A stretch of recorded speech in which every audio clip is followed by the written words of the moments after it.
Ito nga pala po yung aming ganap nung nakaraan pa.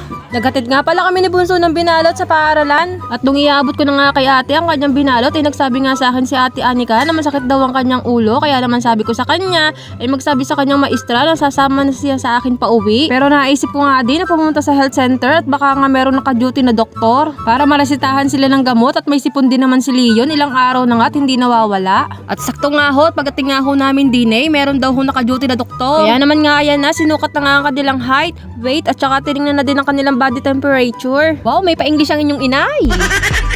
Nahirapan pa nga sila diyang kunan ng timbangang bunso ko dahil nga napakakulit at nagpapapadyak pa sa timbangan. Kaya naman sabi nga nila, kargahin ko na nga daw ang aking anak at ibabawas na nga laang daw nila yung timbang ko sa timbang namin mag-ina. Habang kami nga ay naghihintay ay naisipan ko na nga ding bumili ng diaper dahil nga wala kaming baong short at biglaan baga ang aming punta din Ang makabili nga kami, isinuot ko na agad sa kanya yung diaper niya, kaso naman na ring batang ari ay pinahubo din agad. Hindi ko na nga lang po nakuhanan ng pinapaalis niya yung diaper niya. Pagka po nasa bayan kami, nagpapalagay po rin ng diaper. Medyo matagal pa nga ang aming pag-iintay din dahil nga huli na kaming dumating. Pero hindi naman naiinip sina ate at bunso dahil marami naman silang kalaro dito. At siya, sa sunod na po uli ang ating kwentuhan. At wag nyo din po kalimutang panoodin ang mga ads namin. Maraming salamat po sa inyong panonood.